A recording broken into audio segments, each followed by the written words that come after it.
మాకు చాలామంది అంటే స్టేట్ వైడ్గా టోటల్గా మా ఇండస్ట్రీకి సంబంధించినంత వరకు ఒక 10 లక్షల మంది వరకు ఎంప్లాయ్మెంట్ ఇస్తూ ఉన్నాము. ఒక 2,500 కోట్ల రూపాయల వరకు మా ద్వారా ప్రభుత్వానికి జిఎస్టీ రూపంలో వెళ్తూ ఉంది. మరి ఇప్పుడు స్కిల్ డెవలప్మెంట్ పీపుల్ ఎవరు, ఆ స్కిల్డ్ పీపుల్ లేక మేమేం చేస్తాం, ఒరిస్సా నుంచి మనం అలాగే ఛత్తీస్గఢ్, బీహార్ వాటి నుంచి తెప్పించుకోవడం జరుగుతుంది. అలా కాకుండా మన రూరల్ ఏరియాస్లో, విలేజెస్లో 10th క్లాసు ఇంటర్మీడియట్ చదివిన పిల్లలు ఉన్నారు, వాళ్ళందరినీ కూడా మేము తీసుకొచ్చేసి వాళ్ళందరికీ స్కిల్ డెవలప్మెంట్ మా హోటల్ రంగానికి సంబంధించిన స్కిల్డ్ పీపుల్ తయారు చేయడానికి మాకు ఒక అవకాశం ఇవ్వాలి. ఆ అవకాశం ఎట్లా వస్తుందంటే ప్రభుత్వం అట్లీస్ట్ 3 జోన్లలో, తిరుపతి, విజయవాడ, వైజాగ్ ఈ 3 జోన్లు ఉన్నాయి. ఆ జోన్ల వైజ్గా కూడా కనీసం 1 ఎకరా చొప్పున మాకు కానీ కేటాయిస్తే అందులో మేము మా ఓన్ ఫండ్స్తోనే మేము దాన్ని బిల్డింగ్స్ కన్స్ట్రక్ట్ చేసి చాలామంది ఎంప్లాయీస్ ఎవరైతే ఉన్నారో వాళ్ళందరికీ ఎంప్లాయ్మెంట్ కల్పించే ఒక మంచి ట్రైనింగ్ అవకాశాలు కూడా మేము కల్పిస్తామని మీ ద్వారా ప్రభుత్వానికి తెలియజేసుకుంటున్నాం. బట్ ఇటువంటి ఎన్నో, అలాగే ఈ చాలా బడ్జెట్ హోటల్స్కి ప్రభుత్వం అసలు ఏం కల్పించట్లేదు. బడ్జెట్ హోటల్స్లోనే ఎంప్లాయ్మెంట్ కూడా చాలా ఎక్కువ ఆక్యుపెన్సీ ఉన్నది. అట్లాగే టూరిస్టులు కూడా 99% బడ్జెట్ హోటల్స్కి వస్తారని, ఎవరో 3 స్టార్ 5 స్టార్కి వెళ్తారు. ఈ 3 స్టార్ 5 స్టార్ హోటల్స్కి ఏవైతే ఫెసిలిటీస్ ఇస్తున్నారో అలాగే బడ్జెట్ హోటల్స్ కూడా ప్రభుత్వం ఈ ల్యాండ్ అలాట్మెంట్ కానీ అట్లాగే కొన్నింటిలో ట్యాక్స్లు వాటి పని విధిస్తే మాత్రం టూరిజం వైజ్గా కానీ ఎంప్లాయ్మెంట్ వైజ్గా ఇంకా అభివృద్ధి చెందడానికి అవకాశం ఉంటుంది. అట్లాగే ఎక్సైజ్ పాలసీలో 3 స్టార్ అండ్ అబవ్ హోటల్స్ వరకే బార్స్ని ఇవ్వడం జరిగింది ఎక్సైజ్ పాలసీలో. ఈ 3 స్టార్ అండ్ అబవ్ హోటల్స్ అంటే మీకు మ్యాక్సిమం ఉన్నది మన సిటీస్లో ఈ తిరుపతి, విజయవాడ, వైజాగ్. అంటే ఒక 3-4 జిల్లాల మినహా తక్కిన 26 జిల్లాల్లో ఒక 20 జిల్లాల పైనే అసలు 3 స్టార్ హోటల్స్ ఉండవు. పక్కనున్న కర్ణాటకలో మన ఎఫ్హెచ్ఆర్ఏ మీటింగ్కి వెళ్ళాము, ఆ federation of hotels and restaurants association మీటింగ్కి. అక్కడికి మన టూరిజం మినిస్టర్ గారు కూడా రావడం జరిగింది. అలాగే టూరిజం ఎంపీ అమరాపల్లి గారు కూడా వచ్చారు, వారిని కూడా కలిసి చెప్పడం జరిగింది. అక్కడి సిస్టమ్ ఏంటంటే కర్ణాటకలో 15 రూమ్లు ఉంటే ఆ హోటల్ కూడా బార్ లైసెన్స్ ఇచ్చేన్నారు. సో అలా ఇవ్వగలిగితే ఇంకా ఈ బిజినెస్ డెవలప్ అవ్వడానికి అవకాశం ఉంటుంది. అంతేగాని 3 స్టార్ హోటల్స్కి 5 స్టార్కే కాకుండా బడ్జెట్ హోటల్స్ కూడా ఆ సదుపాయం కల్పించాల్సిందిగా కోరుకుంటూ మేము మీ ద్వారా ప్రభుత్వానికి విన్నవించుకుంటున్నాం.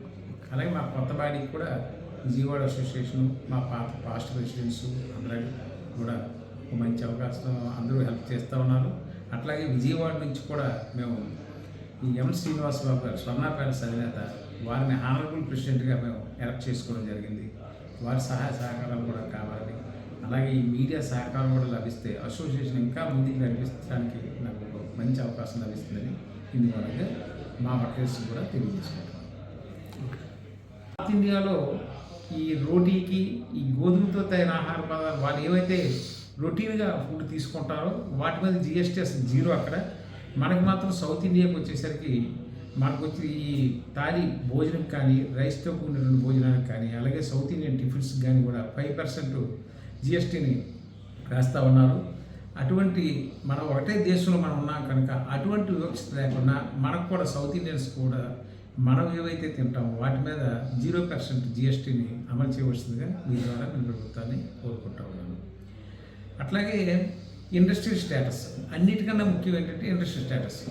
లాస్ట్ ఇయర్ టూరిజం డే సందర్భంగా మన గౌరవ ముఖ్యమంత్రి చంద్రబాబు నాయుడు గారు ఇండస్ట్రియల్ స్టేటస్ని మాకు ఇవ్వడం జరిగింది. అయితే ఇప్పుడు కొత్తగా ఏర్పడినటువంటి హోటల్స్ వరకే వాటిని పరిమితం చేశారు. అట్లా కాకుండా ఉన్న ఎగ్జిస్టింగ్ హోటల్స్ అన్నిటికీ కూడా ఆ ఇండస్ట్రియల్ స్టేటస్ కానీ ఇవ్వగలిగితే మాకు రాష్ట్రం మొత్తం మీద చాలా మంచి అవకాశాలు ఉంటాయి. అందులో దానివల్ల ఏంటంటే ఎలక్ట్రికల్ సబ్సిడీ, అలాగే ప్రాపర్టీ ట్యాక్స్లో సబ్సిడీ, జిఎస్టీలో సబ్సిడీ ఇవన్నీ రావడం వల్ల ఇంకా బిజినెస్ పెంచడానికి, కొత్త వాళ్ళ బిజినెస్ రావడానికి అవకాశం ఉంటుంది. అట్లా ప్రభుత్వానికి కూడా ఒక మంచి ఇన్కమ్ పెరుగుద్ది. ఎవరికైతే ఈ జిఎస్టీ ఈ ఇండస్ట్రియల్ స్టేటస్ ఉన్నాయో ఎంప్లాయ్మెంట్ కూడా ఇంకా ఎక్కువ చేయడానికి ఉంటుంది, అన్ఎంప్లాయ్మెంట్ కూడా తగ్గుద్ది అనేటువంటిది దీని ఒక మంచి అవకాశంగా భావిస్తున్నాం. అందుకే మీ ద్వారా ప్రభుత్వానికి తెలియజేసింది ఎగ్జిస్టింగ్ ఉన్న అన్ని హోటల్స్ కూడా వీటిని మనం ఇవ్వాల్సిందిగా, ఇండస్ట్రియల్ స్టేటస్ ఇవ్వాల్సిందిగా కోరుతున్నాను. అట్లాగే జిఎస్టీ రూమ్స్కి వచ్చేసరికి 12% నుంచి 5% గవర్నమెంట్ చేసింది మననే. అందుకు కేంద్ర ప్రభుత్వానికి ప్రత్యేక ధన్యవాదాలు తెలియజేసుకుంటూ, ఒక లాస్ట్ ఇయర్ 1 year బ్యాక్ వరకు 1000 రూపీస్కి అసలు జిఎస్టీ ఉండేది కాదు. 1000 రూపీస్ లోపు అయితే ఈ 1000 రూపీస్లో రూమ్ ఎవరు దిగుతారని సాధారణంగా ఎవరో పేషెంట్స్ అని విలేజ్ నుంచి వచ్చి ఎడ్యుకేషన్ కానీ ఎగ్జామ్స్ అటువంటి పిల్లలు వాళ్ళు దిగుతారు. వాళ్ళ మీద అది కూడా ఇంకా భారంగానే ఉంది కనుక 1000 రూపీస్ వరకు పూర్వం లాగానే ఈ 1000 రూపీస్ వరకు 5% జిఎస్టీ కూడా లేకుండా జీరో జిఎస్టీ చేస్తే బాగుంటుంది అనేది మా ఒపీనియన్. అలాగే 12% ట్యాక్స్ ఉండేటప్పుడు హోటల్స్కి ఇన్పుట్ సదుపాయం ఉండేది ట్యాక్స్. ఆ ఇన్పుట్ సదుపాయం ఉంటే ట్రేడర్కి ఎంతో కొంత లాభం అండి. ఇప్పుడు అట్లా కాకుండా అసలు 5% చేసిన తర్వాత 12% నుంచి 5 చేసిన తర్వాత ఆ ట్రేడర్స్కి ఎటువంటి ఇబ్బంది అవుతుంది, ఇన్పుట్ ట్యాక్స్ అసలు తీసేయడం జరిగింది. అలా కాకుండా ఇన్పుట్ ట్యాక్స్ అనేది మాకు ఇప్పుడు ఈ 5% బదులుగా కల్పిస్తే మంచిది అనేది మీ ద్వారా మా ప్రభుత్వానికి తెలియజేసుకుంటున్నాం. జి శ్రీనివాసరావు అండి, నాది విజయనగరం. ఆంధ్రప్రదేశ్ హోటల్స్ అసోసియేషన్ అధ్యక్షుడిగా మొన్న విజయనగరంలో 11వ తేదీ, ఈ నెల 11వ తేదీని సర్వసభ్య సమావేశం జరిగింది ఆంధ్రప్రదేశ్ అసోసియేషన్ది. దానిలో కొత్త బాడీని ఎన్నుకోవడం జరిగింది, నన్ను అధ్యక్షుడిగా ఎన్నుకోవడం జరిగింది. అట్లాగే అనంతపురం నుంచి జనరల్ సెక్రటరీ రమణ గారిని, అలాగే ఎగ్జిక్యూటివ్ సెక్రటరీగా కొండయ్య నాయుడు గారు ఒంగోలు నుంచి ఎన్నిక కాబడ్డారు. అలాగే ట్రెజరర్గా మా కోశాధికారిగా తణుకు నుంచి శ్రీ బైలా లక్ష్మీనారాయణ గారు బాబు గారు ఎన్నుకోవడం జరిగింది.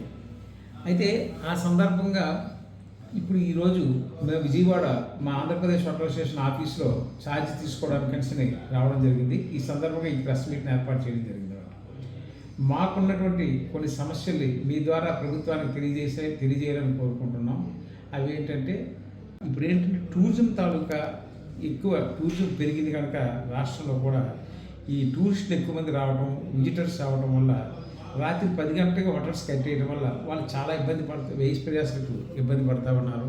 వాళ్ళకి రూమ్స్ దొరక్క, అట్లాగే వాళ్ళకి సరైన ఆహార సదుపాయాలు కూడా మనం 10-10:30 క్లోజ్ చేసిన వాళ్ళకి దొరకకపోవడం వల్ల చాలా ఇబ్బంది పడుతున్నారు. అయితే ప్రభుత్వం మేము ఎప్పుడూ దీని గురించి ఆల్రెడీ అడగటం, ప్రభుత్వం జీవో కూడా ఇష్యూ చేసింది. హోటల్స్ అన్నీ కూడా రాత్రి 12 గంటలకు ఓపెన్ చేసే విధంగా ఇవ్వడం జరిగింది. అయితే ఇది రాష్ట్రం అంతా కూడా అది అమలు చేయట్లేదు. కొంతమంది ఎస్పీస్ అక్కడ ఉన్న లోకల్ సిచ్యువేషన్స్ వల్ల అవి అమలు చేయట్లేదు. కొన్ని జిల్లాల్లో అనౌన్స్ చేస్తూ ఉన్నారు దాన్ని. అందువల్ల మేము ఇప్పుడు ఏంటంటే మా డిమాండ్ ఏంటంటే ఖచ్చితంగా రాత్రి 12 గంటల వరకు అన్ని రాష్ట్రం మొత్తం మీద ఈ హోటల్స్ అన్నీ ఓపెన్ చేసే విధంగా మాకు అవకాశం ఇవ్వాలని ప్రభుత్వాన్ని మీ ద్వారా మేము రిక్వెస్ట్ చేస్తూ ఉన్నాము.